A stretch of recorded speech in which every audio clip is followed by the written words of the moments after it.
کہتے ہیں نا آدمی کوئی مجبور ہوتا ہے، ہم اس کی مجبوری سے ناجائز فائدہ اٹھاتے ہیں۔ کل پرسوں ایک میں نیوز دیکھ رہا تھا، وہ کہتے ہیں وہ پاکستان سے افغانیوں کو نکال رہے ہیں، تو وہ افغانی بیچارے جنہوں نے محنت کر کر کے اپنا مال کمایا، ٹریکٹر، گاڑیاں اور بڑی بڑی چیزیں انہوں نے خریدی، تو اب چونکہ حکومت کا آرڈر آ گیا نکالنے کا، تو وہ یا تو ان کی دکانوں کو لوٹا جا رہا ہے، یا ان کی وہ قیمتی چیزیں جو انہوں نے لاکھوں میں خریدی ہیں، اب چونکہ وہ مجبور ہو گئے ہیں تو ان کو وہ جو 10 لاکھ کی خریدی ہے وہ 10,000 پہ بیچنے پہ راضی ہو گئے۔ کیوں؟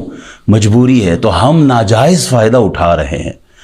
40 سال ہم نے اگر ان کی مہمان نوازی کی ہے تو جاتے جاتے یہ حال، اللہ ہماری قوم کو ہدایت عطا فرمائے۔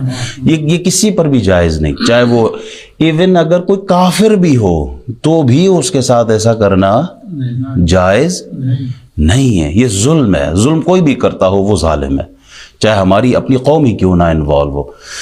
تو حدیث میں کیا ہے؟ جس نے تنگ دست پر آسانی پیدا کی، اللہ تعالیٰ اسے دنیا اور آخرت میں آسانی فراہم کرے گا۔ اللہ تعالیٰ بندے کی مدد میں رہتا ہے جب تک بندہ اپنے بھائی کی مدد میں ہوتا ہے۔ اگر آپ کسی کی مدد کرتے ہیں تو یہ یقین رکھے اللہ آپ کی مدد کرے گا۔